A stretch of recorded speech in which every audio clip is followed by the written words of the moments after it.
барша Харекет қайырымдылық қорының көрермендері, сіздерді мына Харекет қайырымдылық қорының келіп жеткен 3 жылдық мерейтойымен шын жүректен құттықтаймыз. 3 жыл бойы осы қордың дамуына атсалысып келе жатқан, ай сайын мың теңгеден салып, осы Қазақстанымыздағы барша жағдайы ауыр, үйлері жоқ, сондай көп балалы, мүгедек жандардың баспаналы болуына атсалысып жүрген барша қайырымды жандарға алғысымызды айтамыз. Осы орайда Харекет қайырымдылық қорының 3 жылдық мерейтойына кішігірім бір тарту болсын деп, әсем ән, тәтті күй деген бір кешкі шарылымызды бастап отырмыз. Қазір мен осы солтүстік Қазақстан облысының еріктісі Аймет Қойдалы сіздерге арнап бір жарты сағат көлемінде әдемілеп қазақтың қара домбырасымен күй шертіп, сіздердің көңілдеріңізді аулайтын боламыз. Содан кейін әу демейтін қазақ жоқ деп біздің тағы бір кереметті еріктіміз өзі таныстыра жатар. Соның бір әдемі әндеріне құлақ тұрып, өздеріңіз бір рухани, бір әдемі кеш болсын деп сіздерге осындай кешті арнап отырмыз. Олай болса, күйімізді бастайық. Ең бірінші күйіміз жаңа басын тартқан болатын Көроғлы деген керемет күйді қазақтың көбі біледі жалпы. Бұл күйді, сол күйді тарту етейін.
Бәрекелді. Бұл тыңдағанымыз Көроғлы деген әдемі Дәулеткерей ағамыздың күйі. Әрі қарай сіздердің тыңдайтындарыңыз, жалпы енді әрдайым көрермендердің сұрайтындары бір айналдырған 5-6 күй. Барлықтарыңыз білетін сол. Соны бір-екеуін тартып өтейік енді. Әрдайым енді домбыра десе, қазақ десе бірден Адай деген күй еске түседі. Әрине сол күйді сіздерге тартып өтейік. Бір құйқа тамырларыңызды шымырлатып, беу деп пікір қалдырып отырыңыздар. Олай болса қалдыңыздар. Адай деген Құрманғазы Сағырбайұлының керемет күйі.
баршаларыңыз естіген шығарсыздар.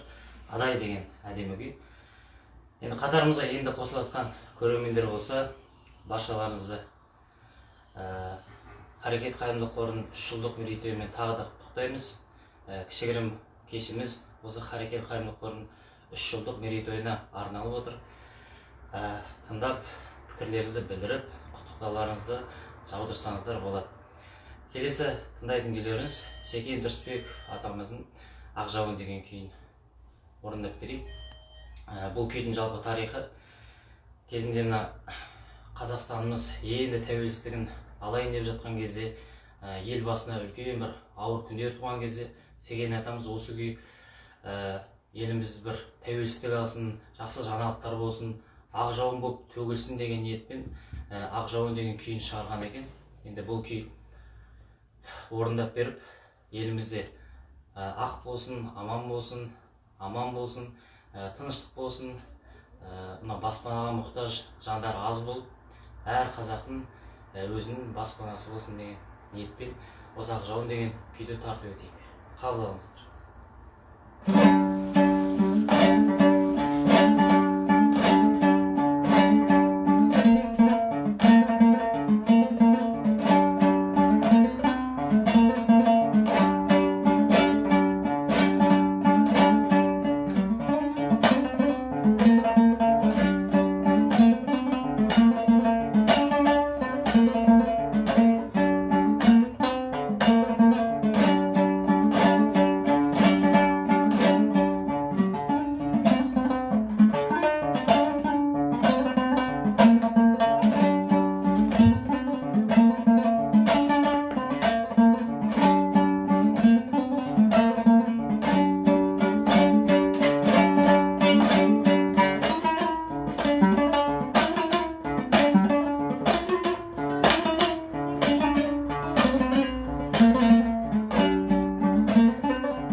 Бұл тыңдағандарыңыз Секен Дұрысбек атамыздың Ақ жауын атты күйі.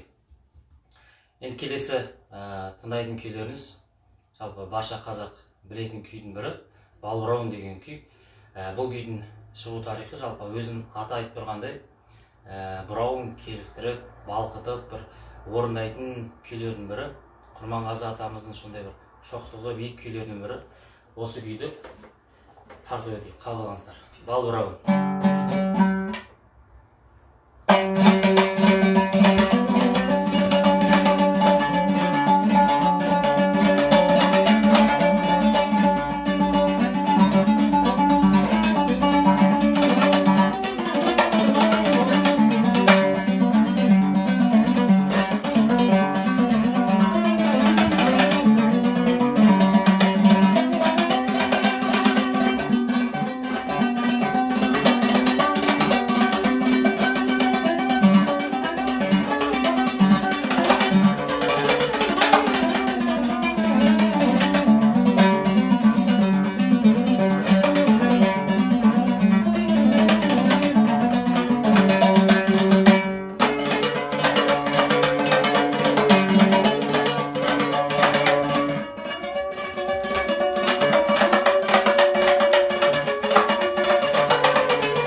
тыңдағандарыңыз Балбырауын күйі Құрманғазы атамыздың керемет күйлерінің бірі. Тағы да айта кетейік, баршаларыңызды Қарекет қайырымдылық қорының 3 жылдық мерейтойымен шын жүректен құттықтаймыз. Осы уақытқа дейін барша берген садақаларыңызды Алла Тағала қабыл етсін. Ары қарай бізбен бірге болыңыздар. Осы бастамамыз жалғасын тауып, еліміздегі барша баспанаға мұқтаж, жағдайы ауыр отбасыларын сіз болып, біз болып баспанамен қамтамасыз етейік. Ары қарай енді осы кешімізді жалғастырамыз. Келесі тыңдайтын күйлеріңіз кереметтей Секен Дүрісбеков атамыздың тағы бір күйі Көңіл толқыны деген күйді орындайық. Домбыра ойнағанда әрдайым халықтың көбі осы күйді сұрап жатады. Сол себепті тағы да бір осы күйді тарту етейік. Өздеріңіз естіп жүрген, құлақта жүрген күйлердің бірі Көңіл толқыны. Қабыл алыңыздар.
Бұл тыңдағандарыңыз Секен Дүрісбеков атамыздың Көңіл толқыны атты күй.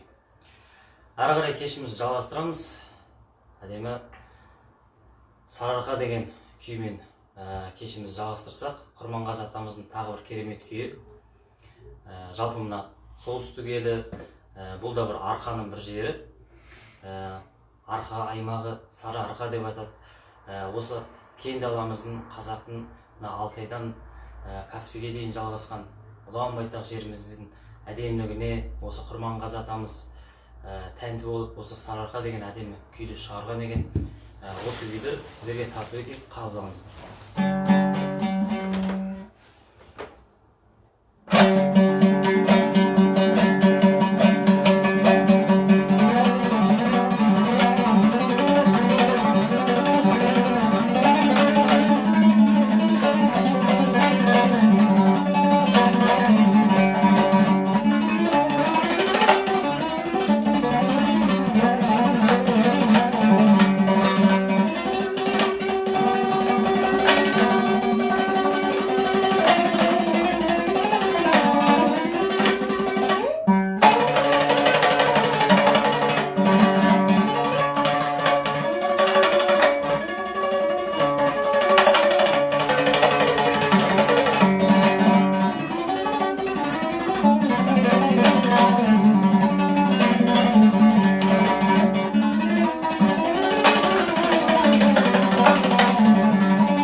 болсын, кереметтей Сары арқа деген күй.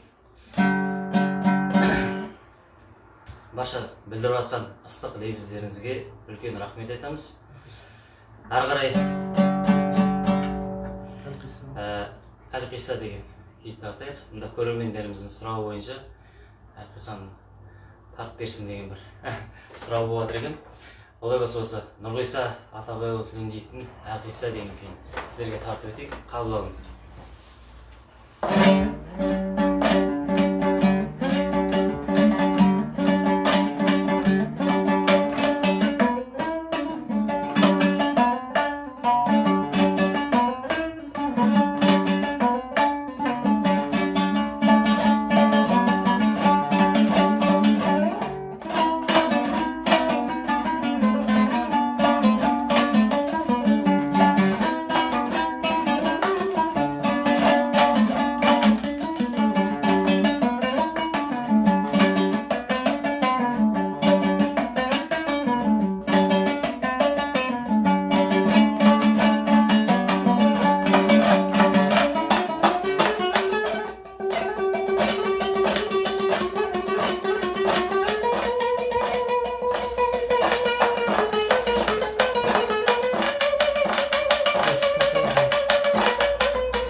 Stop. Stop.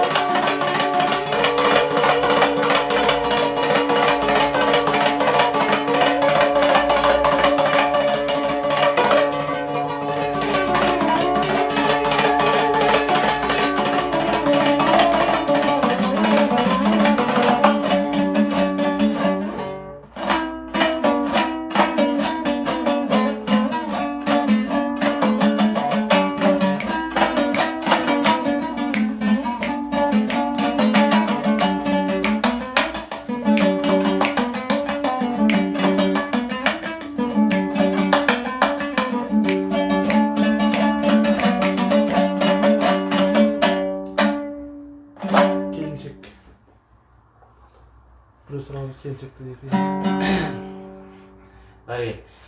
Енді бұл кештің әрі қарай жалғасы бар. Бұл кешті әрі қарай әсем әнмен жалғастырамыз. Енді түйіндеп бір күймен бітірейік.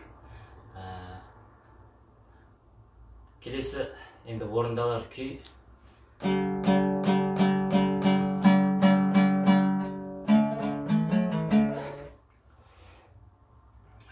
Құрманғазы атамыздың Серпер деген күйін тартып өтейік. Жалпы бұл күйді көп естілмейді, бірақ Құрманғазы атамыздың сондай бір шоқтығы биік күйлерінің бірі. Адай, Балбырауын, Сарыарқа деген күйлермен қатар жүретін күйлердің бірі. Сондай әдемі әуезді күйлердің бірі. Соны тартып өтейік. Қабыл алыңыздар.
Бәрекелді.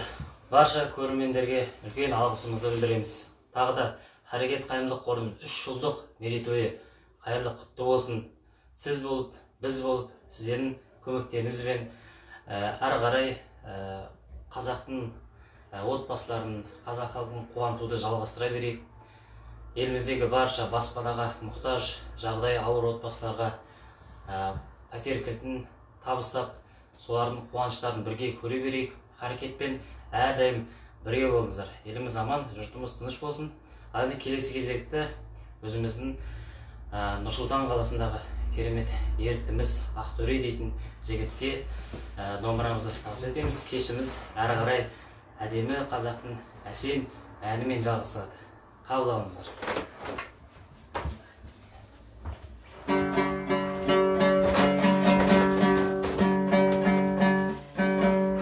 Ассалаумағалейкум, кеш жарық, құрметті достар, құрметті бауырлар, Харекет қорының барша жанашырлары, баршаңызға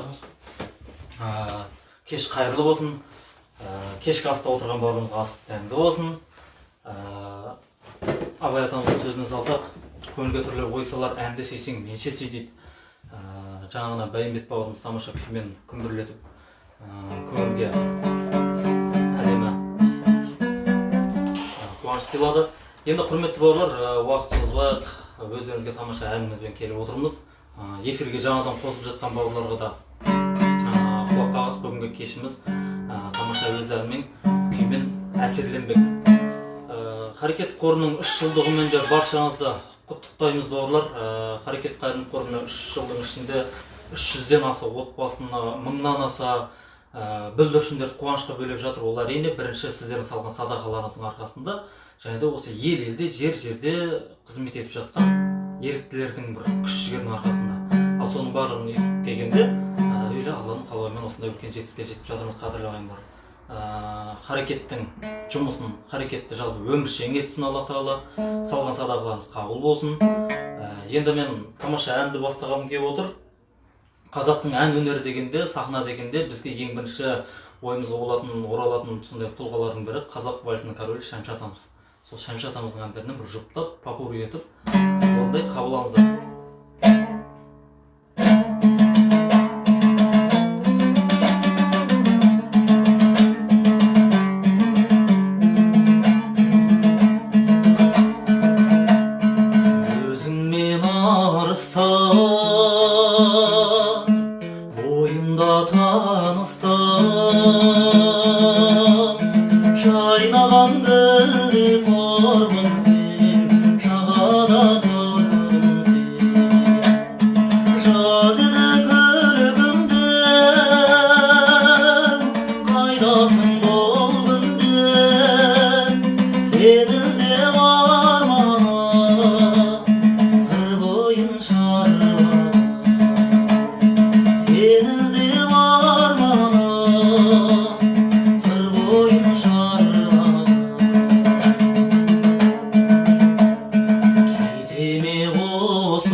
Armana sangan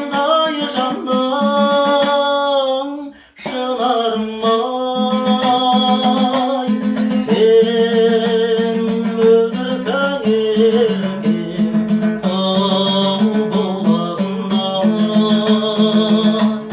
сен өлтірсең еркем тау болағында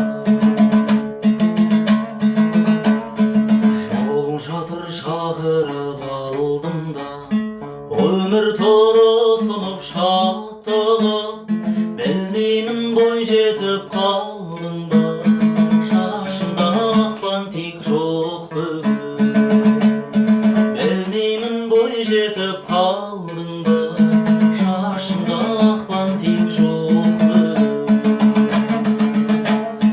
нұрлы бейнең қандай жарқын арманасың қандай жанның жанарым ай сен өлтірсең еркем тау болағында сен өлтірсең еркем тау болағында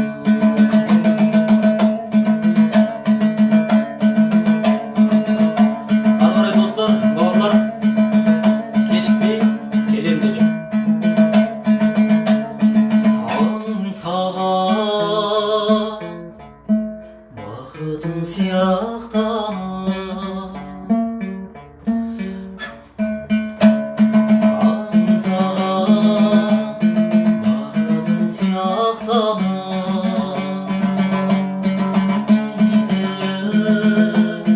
кейде қияқтанып жаны жаққа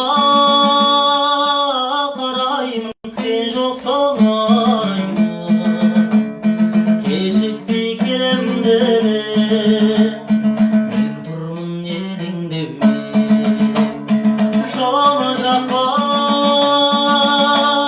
қараймын сен жоқсың араймын кешікпей келем деме мен тұрмын елеңдеумен қайтейін кінәлап бұған сені сағатым алдаған шығар сені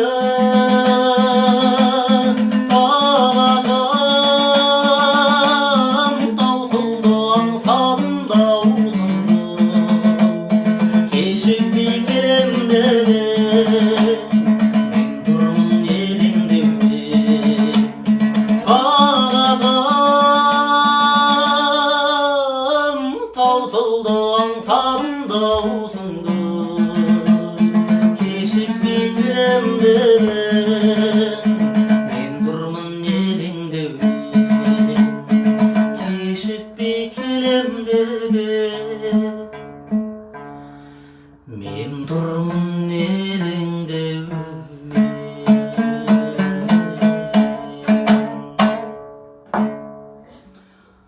рахмет, құрметті достар, құрметті бауырлар, ортамыздан ажырамаңыздар. Осы эфирімізді достарыңызға таратыңыздар, жіберіңіздер, тамаша көңіл күй сыйлайық. Естеріңізден шығып кеткен, ұмытып кеткен әндеріңіз болса естеріңізге түсірейік. Келесі әніміз Алатаудың баурайында есіңе мені алғайсың деп Нұрғиса атамызға арнап Мұқағали Мақатаев атамыз өлең жазған екен. Соның әнін Елена Әбдіхалықова деген апамыз жазған тамаша туынды есіңе мені алғайсың. Қабылдаңыздар.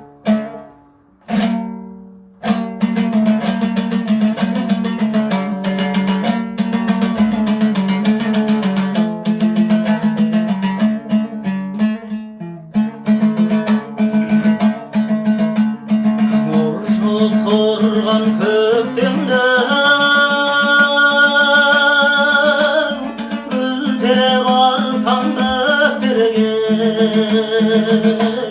қоңырауға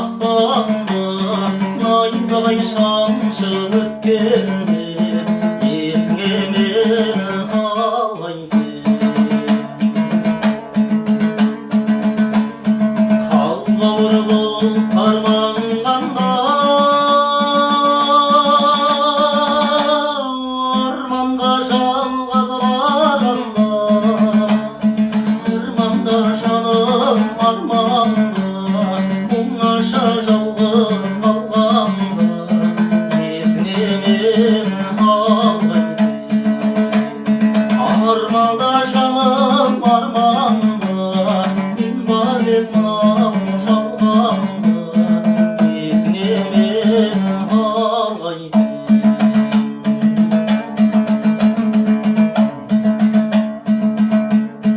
Қараша келген шақтарда тұнжырап тұрған бақтарда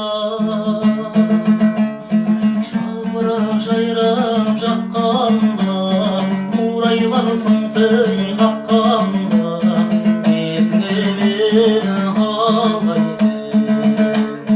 жапырақ жайрап жатқанда қурайларсың сый қаққанда есіңе мені алғайсың. арманда жаным арманда мен бар деп мынау жалғанда есіңе мені алғайсың. есіңе мені алғайсың.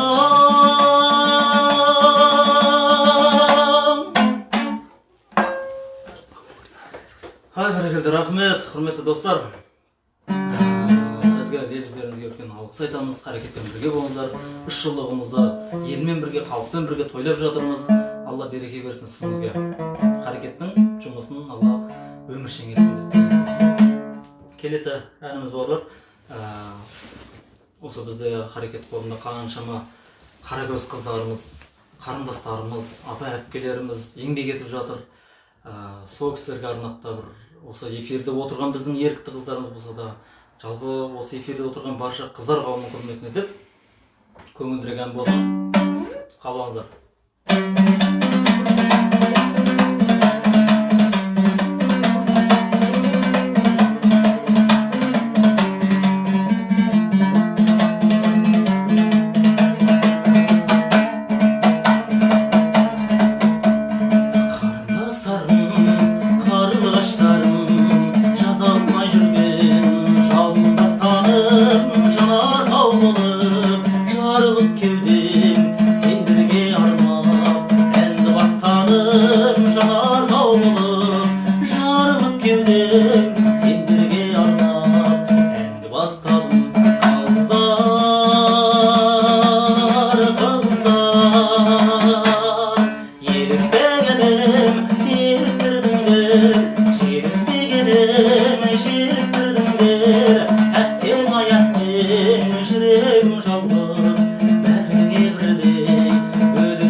Өмірлеріңізге береке тілейміз. Салып жатқан садақаңыз хайырымен, есесімен өздеріңізге, отбасыңызға, ошақ басыңызға берекесімен оралсын деп тілейміз.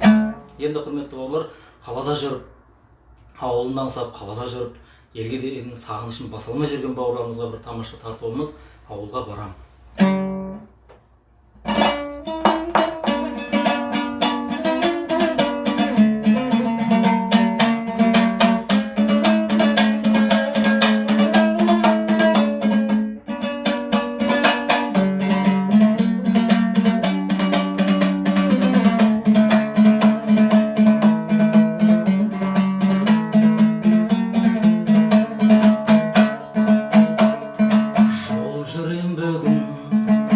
тағы да бүгін жол жүрем, ел жаққа барам, жүрегім елдеп елжіреп. Ауылдың суы, ауылдың нуы аңсапты, күйбең тірліктің дүрбең шулары шаршатты. Ауылға барам, бәрі де туыс ел жақта,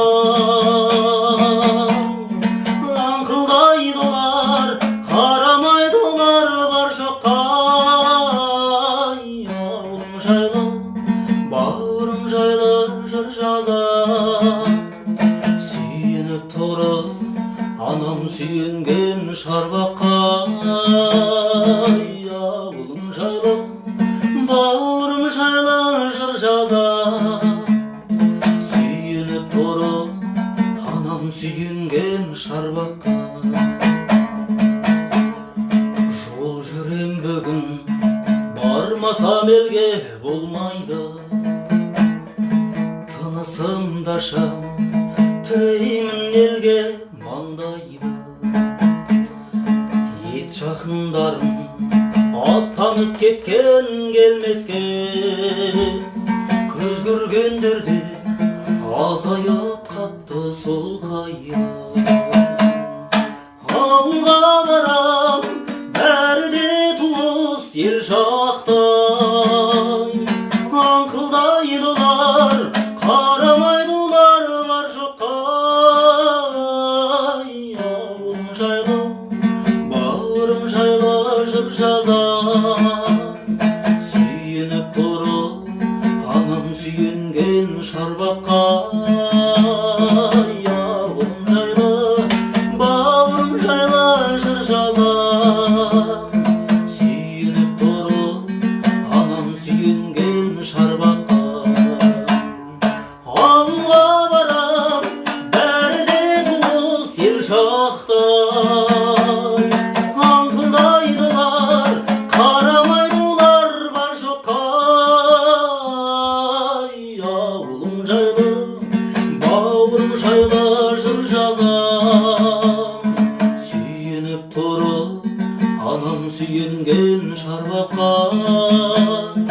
Ауылым жайлы, бауырым жайлы жыр жазам, сүйеніп тұрып анам сүйенген шарбаққа. Сүйеніп тұрып анам сүйенген шарбаққа. Бәрекелді, рахмет, құрметті достар. Бұл карантиндік режимге бойынша арнайы кішігірім ғана осындай үйде өздеріңізге бір сәттік жарты сағат, бір сағат уақытымызды бөліп, өздеріңізге барымызбен бөлісіп жатқанымыз, және де алдағы уақытта да біз халықпен бірге екендігімізді, қаракөз бауырларымызбенен, ақ жолты аналарымызбенен бірге екендігімізді сіздерге жеткізгіміз келеді. Қандай да бір қажеттіліктеріңіз болса, біздің осы дайректке жазсаңыздар болады, немесе Гүлмира Мұханқызының барлық мәліметтер жазылған, соған барлық мәліметтер жіберсеңіздер болады. Өздеріңізге мұқтаж отбасылар, таныс мұқтаж отбасылар болса, немесе қорымызға демеуші болам дейтін азаматтар болса, осы Харекет қорының Instagram парақшасында бүткіл мәлімет бар, соған шықсаңыздар болады, құрметті бауырлар. Енді өздеріңізге деген арнайы бүгінгі шағын концерттік бағдарламамыз осымен аяқталды. Баршаңызға амандық тілейміз, отбасыларыңызға береке тілейміз, табыстарыңызға береке тілейміз, құрметті бауырлар. Ел аман, жұрт тыныш болсын, бейбітшілігіміз баянды болсын, бауырлар.